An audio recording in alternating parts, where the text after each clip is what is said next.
La idea es charlar con Juan Carlos Tiziani, que es una firma dentro del periodismo local y nacional, y bueno, que nos cuente parte de su historia personal, pero también una historia que está imbrincada con todas las investigaciones que él hizo respecto de las violaciones a los derechos humanos en esta zona, en Santa Fe y alrededores. Así que, Juan Carlos, gracias por haber venido. Y bueno, hay que vencer el pánico escénico. Sí, intimida. Me siento como que me están tomando examen. Bueno, no, pero no es así. Son todos amigos y amigas. Sí, sí. Y gente muy valiosa, muy valiosa. Bien, bien. Y esta gente muy valiosa piensa que vos también sos una persona valiosa desde el oficio, desde el trabajo que haces en los medios, porque fuiste quien de alguna manera visibilizó los temas referidos a la violación de derechos humanos en medios en los que trabajaste y que no eran muy propicios para estar investigando y publicando esos temas. Porque vos trabajás en el litoral desde la época de la dictadura. En 78, octubre del 78, hasta que me echan, en el 96. Bueno, vos sabés que hay varias leyendas, ¿no? Y mitos. Sobre todo cuando la gente, como vos, no tiene la oportunidad de hablar con las personas y aclarar esos mitos. Y respecto de esto, de que te echaron del litoral, se suele decir que Jorge Obey, siendo gobernador, pidió tu cabeza. ¿Sabías de esto? Sí, la escuché. No lo creo. A mí me echaron en diciembre del 96. ¿Me escuchan bien? Sí. Y me dijeron eso. Un sector de la sociedad me decían, te echamos, y el otro sector me decían, fue Obey. ¿Cómo se llama eso? Unos eran buenos y otros malos. Un amigo habló con Obey, ahí nomás, en esos días. Y lo negó. Y yo no lo creo. La verdad que lo que ellos me contaron, yo no creo eso. Creo que me querían echar. Tengo hipótesis. ¿Por qué? Yo creo que prescribieron esas hipótesis porque muchos de esos actores ya fallecieron. Son cosas que yo había hecho, notas. Y bueno, fue así. Me noquearon, quedé noqueado el fin de semana. Ese fin de semana me fui a ver a River, a Rosario, y ahí pude zafar. Le mandé el telegrama el lunes y le hice un juicio que se lo gané, 8 años de pelea. La causa fue Tiziani contra el litoral, que lo dice mucho. Y el fallo de la Cámara fue muy elogioso para mí.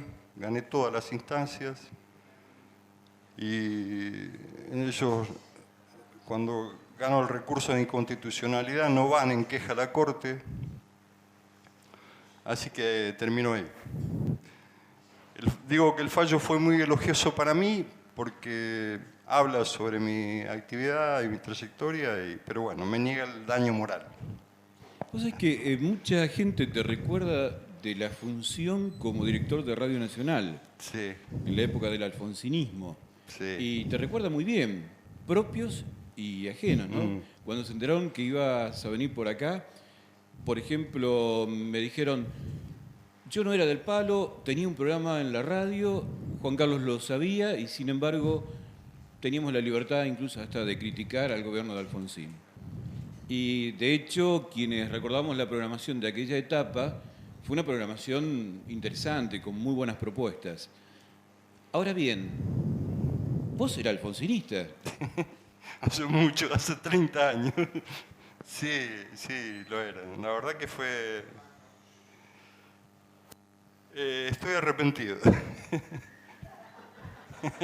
Bueno, no es necesario... No es necesario que te arrepientas acá por los compañeros y compañeras. No sé, para entender hay que venir de dónde vengo. Yo vengo de Vera, del norte de Santa Fe. Ahí lo conocí a Agustín Rossi, pero de niño. De una familia muy gorila, muy gorila. La tuya. Sí. Entonces la pregunta siempre es, ¿qué hago con esto? Y tomé otro camino. Vine a estudiar, estudié abogacía del 71 al 76. Y bueno, era muy simpatizante de la juventud peronista, voté Perón, Cámpora Solano Lima, Perón. Recuerdo un acto en la cancha Unión, donde ese día habló Galimberti, en 74. Claro. Y después, la derecha peronista es muy peligrosa. Ajá. Tan peligrosa como la derecha radical. Claro. Y el que me reconcilió con el peronismo fue Néstor Kirchner. Tengo una anécdota con Kirchner. Contala. Pero sigo con el tema del alfonsinismo. Bueno, dale. Después volvemos a la anécdota con Néstor. Sí, porque es muy posterior. Dale. Bueno, en la época de la dictadura milité en el Partido Intransigente. Teníamos un comité en La Lona, en el barrio La Lona. ¿BTR eras? No, se incorporaron algunos compañeros después. Pero no, yo era del BTR. BTR, sí, del viejo BTR. tronco radical. Y después, apareció Alfonsín y me encandiló. Y yo fui director de Radio Nacional entre el 85 y el 87. Así que me tocó Semana Santa, Montecasero y Villa Martelli. Cuando Sainelli sale de Villa Martelli, me llaman, me dicen, hay un golpe y hay 3 radios, estábamos las 40 radios en cadena, hay 3 radios que están designadas para ser cabecera en el caso que nos pase algo. Una era Santa Fe. No quedaba nadie en la radio. Te digo que no quedaba nadie. Un operador de planta, que lo reivindico, el gordo señor Caucero, un peronista, pero de primera, que yo no tenía ninguna posibilidad, ni siquiera de llevarle una gaseosa, pero nada, eran 2 o 3 días. La verdad que me tocó estar en un punto caliente y después, fue en Semana Santa del 87, pues los otros fueron posteriores, Felices Pascua, y cuando dijo Felices Pascua, fue una decepción tremenda. Y creo que hay una continuidad entre el alfonsinismo y el kirchnerismo. Veo otras personas que hacen ese hilván. Pero yo desde el 2003 apoyo el proyecto nacional porque yo no creo que ni los sectores minoritarios, si no empalman con un proyecto colectivo, no hay ninguna posibilidad de transformación. O sea que podría ubicarme en el núcleo duro de los que votan todo el colectivo, por más que tal o cual no me guste, por más que tal o cual tenga diferencias, voto todo el proyecto. El proyecto, la única forma de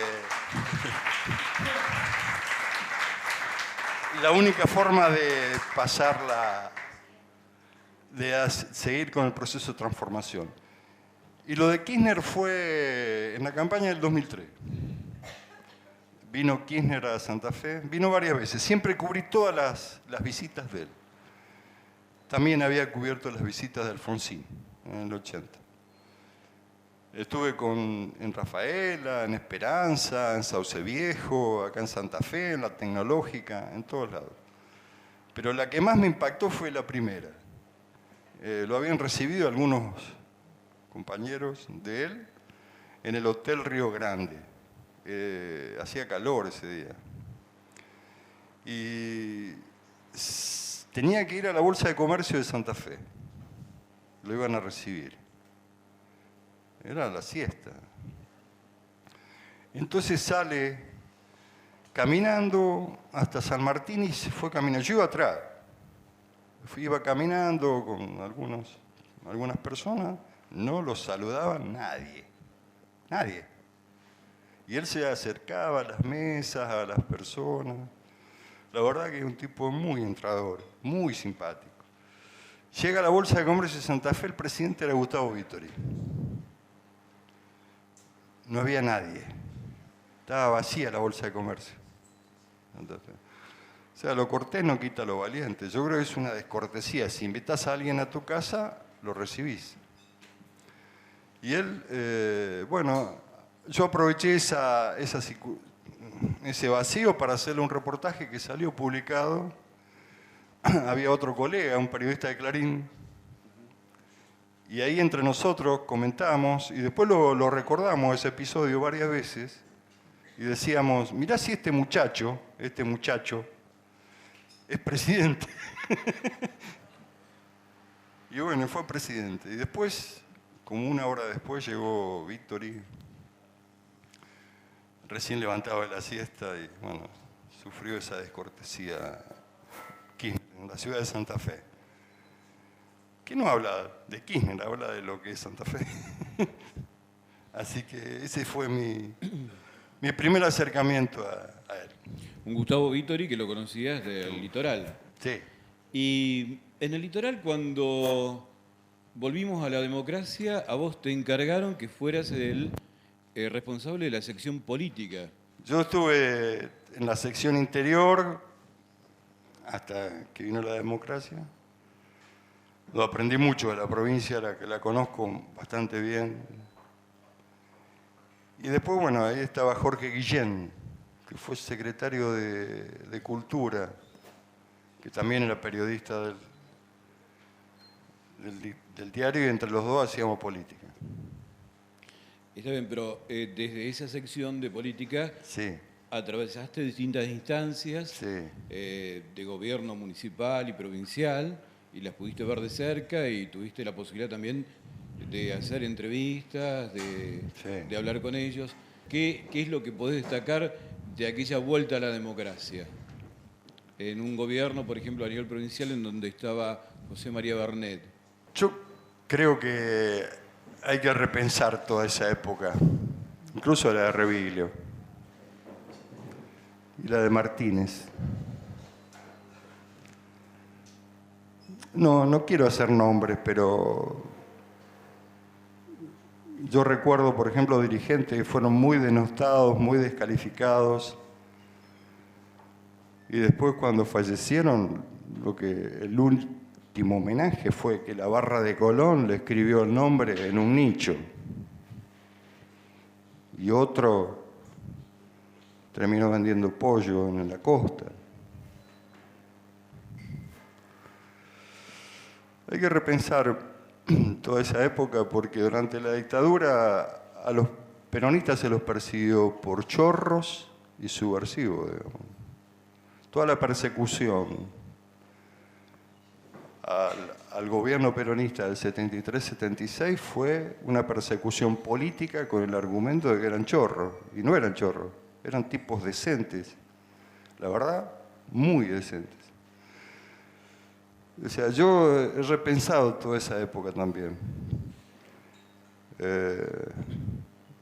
Porque muchas de las cosas que sucedieron después son chiquititas al lado de las cosas que pasaban en aquella época, digamos. Es mi proceso de reflexión sobre lo que sucedió. Juan Carlos, ¿y cuál fue la primera nota sobre el tema violación de los derechos humanos vinculada con los crímenes de lesa humanidad que pudiste publicar en el Litoral? ¿Te acordás? En el Litoral. Sí, no me acuerdo. ¿No te acordás cuál fue el primer artículo que seguramente debe haber generado tensión ahí adentro? No me acuerdo. Ajá. No, yo en esa época llevaba un cartel de la hija de Elsa Ramos. En esa época, que ya siempre recordaba ese episodio. No, con respecto a eso, yo creo que me hicieron un favor. Cuando me echaron me hicieron un favor porque yo crecí, mucho crecí después de eso. O sea que uno cuando está a la intemperie en el sol, tiene que crecer. De LT10 no te echaron, renunciaste. Renuncié, sí. Eso fue el día del Scratch a Facino. Yo estaba ahí, fui a cubrirlo. En Rincón. En Rincón, sí. La organización Hijos fue... Lucila estaba por ahí sí, también. Sí. Ahí en ese hecho yo declaré en la investigación y después en el juicio, porque vi muchas cosas. Todas las cosas que ocurrieron delante de nuestro. Había un periodista de LT10 que lo corren con un caballo. Si bien no estaba como cronista de LT10, estaba como cronista de la televisión, pero era periodista de LT10. Pilo Monzón. Concretamente. Y después a Ana Claudia Borling le tiran con un perro. Eso estaba al lado. Y después Facino que nos encara y se ve que, bueno, y habla. Y después yo a la tarde escucho un reportaje a Facino. Y entonces yo hablo y le digo, es lo público y notorio, ¿qué es esto? Acá ocurrió un hecho. En ese hecho se hace la crónica, los hechos son sagrados en el periodismo. Se cuenta lo que sucedió, no lo que el personaje, que era el jefe de la represión, relataba de lo que sucedió. Entonces nuestro deber era publicar eso. Ese es un debate que tuve el primer día que le hacen el scratch a Brusa, en el LT10. Porque no salió publicado. El relato lo hice yo. El resto, nada. Y bueno, y ahí sí, ahí renuncié. Tenía una columna en el LT10 y me fui.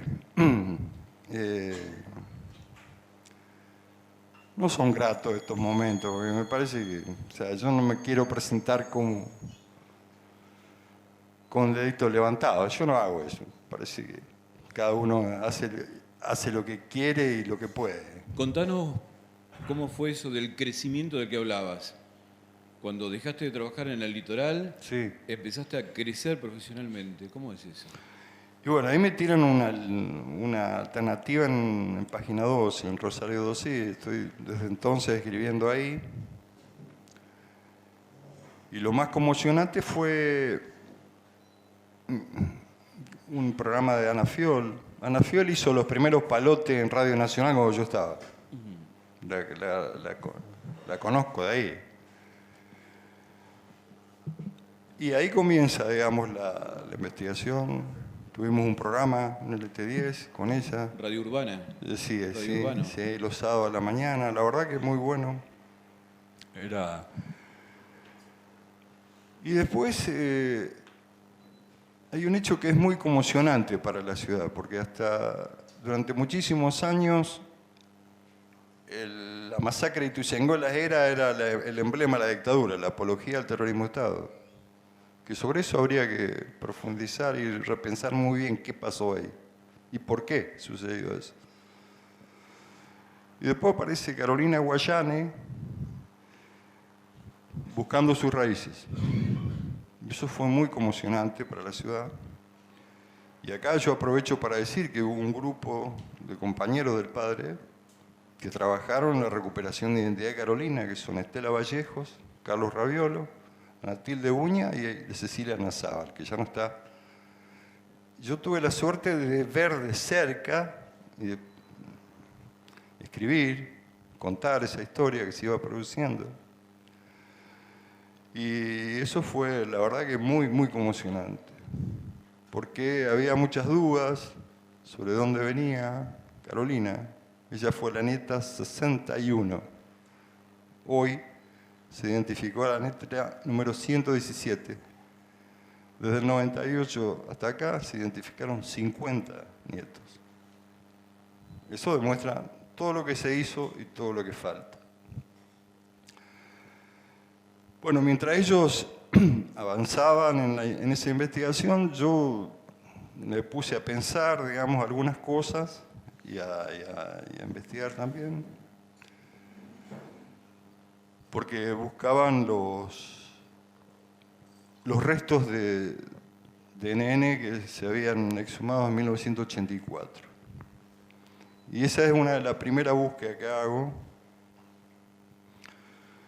En 1984 se abre una causa por una denuncia de los familiares, de la asamblea, que dura 4 meses en la ciudad de Santa Fe. La habla de Brusa, estaba Monti, estaba Tripiquio, el juzgado federal. Exhuman 10 cuerpos, iban a exhumar 10, después se dan cuenta de que había 2 que habían sido rescatados 2 años antes por la familia Merced, que era una de sus hijas y una compañera que había caído con ella el 24 de marzo del 77. Preservaron esos restos en un nicho y quedaron 8. De esos 8 entregan 2, José Pablo Ventura y Adriana Ángel. Ventura era un dirigente muy importante, que lo viene a buscar una hermana, y a Ángel, el padre. Y quedan 6 cuerpos. Los cuerpos hablan, son pruebas. Bueno, ese expediente se llama causa Juárez, termina siendo la causa Santa Fe, porque se van incorporando otras denuncias, y se acumula a la causa FECET. En junio, Tripiquio lo manda al Consejo Supremo de la Fuerza Armada y después la Cámara Federal lo rescata, creo que en el 86. Bueno, cuando comienza la búsqueda de Carolina, comienza la búsqueda de los restos de los padres. Y en ese momento no estaba investigando a la justicia federal, sino un juez de menores, un juez de la provincia. Así que bueno, yo busqué esa causa, la detecto en la Cámara Federal de Rosario y hice una presentación ante la Cámara y sacó una acordada que me autorizó verlo. Pues, ¿dónde estaba? Los restos no estaban, en el cementerio no había ninguna información en ningún lado. Voy hasta la Cámara, busco esa causa, hay un acta de inhumación de mayo y el número donde la pusieron. El 175 era el número. Llamo al juez y bueno, le digo, yo tengo un dato de que lo que está buscando usted, sé dónde está. Y yo fui con él. No le dieron ninguna información en el cementerio. Y bueno, usted es juez, ordene que lo abran. Y bueno, y lo abrió y estaban ahí. Eso fue en julio de 1998, hace 11 años. No es la primera vez que lo cuento esto. La verdad que quedaron muy impactados, yo también. Porque habían pasado 11 años, del 85 al 98. No había ninguna información, ni en el cementerio, ni en ningún lado. Y bueno, se identificaron en los años siguientes, y el último en el 2008. Después cuando yo vengo con ese dato, hago una presentación también al juzgado federal que estaba Brusa, para entrar al archivo, porque tenía que haber una actuación judicial del caso Carolina, tenía que haber algo, no había nada. Entonces, en esa investigación detecto 7 expedientes. Tengo acá los números y los nombres. Hoy estuve repasando todos los datos, tengo todos los datos acá. Y eran todas caídas hasta de septiembre y octubre del 76, en distintos lugares de la ciudad. Y bueno, fui a hablar con la fiscal. Le digo, en este lugar hay tal cosa. Estos son los datos, los nombres. Y ahí se reabrieron por lo menos 6 causas más. Porque uno de los expedientes era el asesinato de una víctima, de una mujer que estaba cerca de la cancha de Unión, que le pegan un tiro, que era ajena al hecho. Y con esa investigación comienza la búsqueda, ya después del hallazgo del nicho, y empieza a intervenir la justicia federal. Y ahí comienzan a abrirse esas causas y comienza la búsqueda en el cuadro 5 directamente.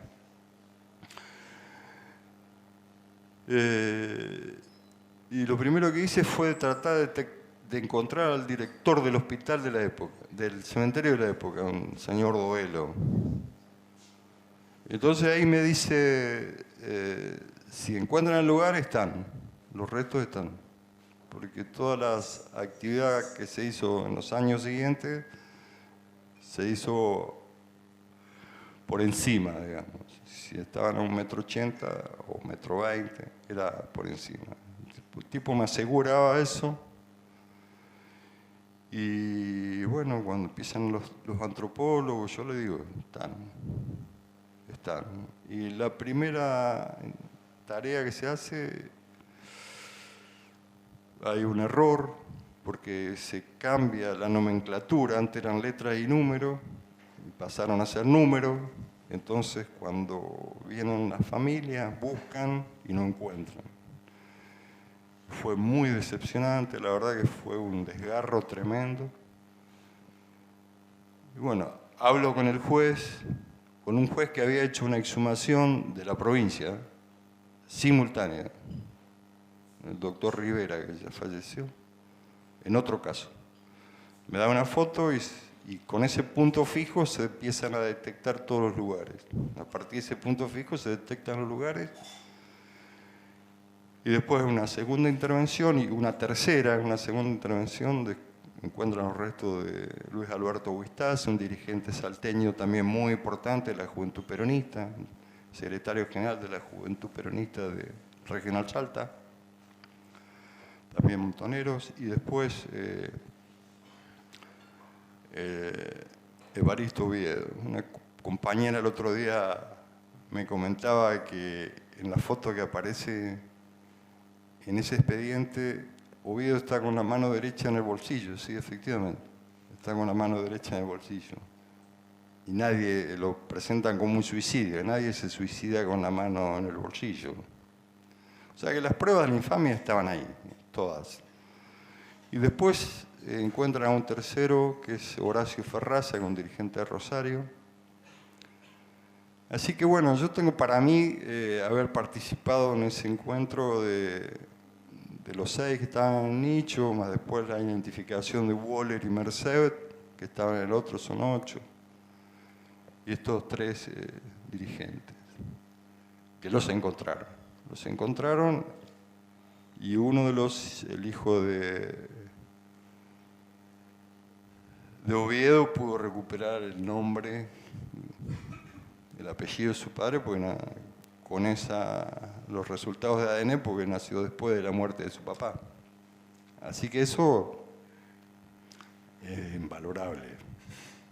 Juan Carlos, hay algunos periodistas jóvenes que te tienen a vos como referente en el periodismo de investigación. Y lo que me has contado cuando nos encontramos antes de venir para acá es que la investigación tuya se basa en pruebas documentales y muchas veces para investigar tenés que pasarte horas y horas en estos lugares, en los cementerios, sí, analizando registros y demás. Es un trabajo tedioso que supera también, de alguna manera, el oficio del periodista. Y también vos lo estás haciendo por otra cuestión, más allá del trabajo periodístico en sí, de la actividad, del oficio, tiene que ver también con tal vez esa deuda con aquellos compañeros de la universidad sí, en los 70 con los que vos te encontrabas. Y sí, tengo compañeros desaparecidos. Guillermo Perot se llama. Desapareció en Rosario, fuimos todo el colegio juntos, porque somos el mismo pueblo. Y estuvo en Santa Fe horas antes. Él desapareció el 23 de marzo del 77 y estuvo acá. Sí, Sí, yo creo que el periodismo es compromiso. Una búsqueda fue en 16, 17, 18 de febrero de 1976 hubo una caída de 7 personas en lo que se llama la caída de la Plaza de las Banderas. Uno de los que cayó ahí era el jefe de la columna Rosario, Carlos Lorenzo Olivieres Banks, que es una de las causas que se está en este momento ventilando en el juicio por la mega causa. Cae aparentemente con otro compañero que se llama Raúl Ameri. La familia de Ameri, Olivieres, tenía el nombre Jorge Soraci, era el documento que tenía, lo inhuman como NN. La familia de Ameri, en mayo del 84, que es simultáneo a la exhumación de los otros cuerpos, pero en este caso por un juez de la provincia, juez provincial, un juez de instrucción, lo exhuman en mayo del 84 creyendo que era Ameri. Y no era Ameri. Entonces, cuando avanza la investigación de Olivieres, todos los oficios de la justicia federal al cementerio no hay información, no hay datos. Lo rebotaban. Claro. Entonces yo me conseguí una carta, el portador de la presente, digamos, y fui, y no es que me dejó entrar el director del cementerio, y le digo, mire, yo estoy en la búsqueda, si usted tiene que responder ese oficio, y bueno, déjeme, busco y respondan con los datos que yo pueda encontrar. Y bueno, con esa carta fui al cementerio municipal de Santa Fe y iba todos los días, de las 8 a las 12, como 15 días fui. Protocolo por protocolo, porque yo sabía el juez, el nombre, la causa, tenía todos los datos, había el encargado, estaba ahí controlando, digamos. Y bueno, yo pensé que era un banco, pero no, era un protocolo de destino final y busqué uno por uno, y lo encuentro. Porque en el expediente de la justicia provincial no habían anotado, no estaba el registro de qué lugar lo habían puesto. Bueno, este es un acto administrativo posterior a la cédula. Si hay una inhumación y hay una exhumación, todas son órdenes judiciales. Pero no estaba el registro y tampoco había quedado. Bueno, después esa tarea, encuentro, lo habían puesto en el cuadro 9. Ahí nomás, inmediatamente, en octubre del 84. Y la investigación de Olivieres se había iniciado en el 98, en la justicia federal. O sea, eran 2 familias que buscaban a sus seres queridos por distintos fueros. Y bueno, cuando voy le digo al director del cementerio, lo llevaba el otro chico al protocolo, este es el caso. El tipo se fija en la computadora y dice, lo tiramos. O sea que todo ese trabajo Exacto. Sí, lo habían depositado en el osario y no se pudo recuperar. Lo que yo puedo decir es que, bueno, en ese momento se hizo todo lo posible para tratar de encontrarlo, porque yo conozco a sus hijas, a la de Corrientes, a la de Rosario, conozco a su familia. He recibido carta de Silvia Olivieres Banks. Juan Carlos, ¿y todo el trabajo investigativo como periodista te llevó también a tener que declarar, Sí. participar en los juicios? ¿Participaste en el de Quinta de Funes, en Rosario? Sí, fue así. Yo le hice un reportaje a Carlos Laluf, que era el papá de Laluf, uno de los que participa en la Operación México. Yo nunca juzgué, no tengo una visión con categorías morales, de ninguna manera. Yo creo que el terrorismo de Estado es eso. Así que Bueno, falleció, yo me quedé con esa nota y la fiscal me dice, no, tiene que venir. Y bueno, declaré en la investigación, en la instrucción el día que declara Jaime Drí. Hay una compañera del diario que la citan y zafa, no fue. Y yo quedé ahí y después cuando la fiscal me llama, me dice, no, tenés que venir sí o sí. No, pero... Y bueno, y tuve que declarar en el juicio oral y mi testimonio está en la sentencia de los dos, en Quinta de Funes 1 y Quinta de Funes 2. Le llevé el cassette, se lo llevé crudo, así nomás, porque yo le hice varias veces la pregunta, llevé las copias de las cartas del que me había entregado, eran cartas que recibía de Brasil, de México, distintos lugares. Y bueno, me tuvieron mucho tiempo, primero en un sótano, sin contacto, después declarando, después me encerraron de nuevo, mientras discutían si aceptaban el cassette como prueba, lo aceptaron. Y bueno, y acá en Santa Fe, bueno, he tratado de zafar, de no declarar, porque si soy testigo no puedo ser periodista. Pero bueno, llegado el caso, así como declaré por el escrache a Facino, no tengo problema en decir las cosas que sé, que son estas las que estoy contando acá. ¿Y qué pasa con, digamos, con un periodista como vos, que investiga, que aporta datos a las causas, que sale con su testimonio también como parte en los juicios? ¿Qué pasa con las amenazas, los llamados telefónicos anónimos? ¿No los padecés? ¿No los sufrís o te reís de eso? No me doy cuenta. ¿No te das cuenta? No. Pero te ofrecieron protección. Y me metieron en el programa de protección a testigos cuando declaré en la Quinta de Funes, que debo estar todavía. No sé. Encontré jueces que levantan los dedos. Sí. Y en esos casos tengo un problema, me río. Entonces se puede notar esto como una cosa provocadora o como temeraria. No sé, lo único que mi teléfono no está en la guía, nada más. Pero no está en la guía hace mucho. Claro. Entonces cuando llamo un celular aparece privado. Bueno, pero es así.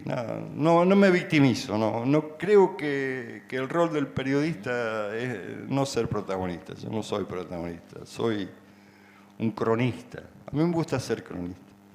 Te voy a contar otro de los mitos que hay respecto de tu labor. Sí. Juan Carlos Tiziani tiene un búnker con un montón de información que la tiene encanutada y no la larga. No. ¿Es cierto o no? No. Si hay alguien que piensa eso, pido disculpas.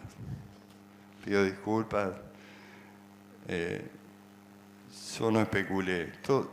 Como dije, todos los cuerpos hablan y es una prueba judicial. Si me tropiezo o me topo con una prueba judicial, voy y digo a la persona que le tengo que decir.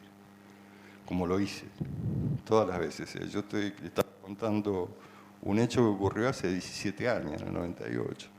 Yo creo que el periodista puede hacer poco, pero en determinadas circunstancias eso puede ser mucho.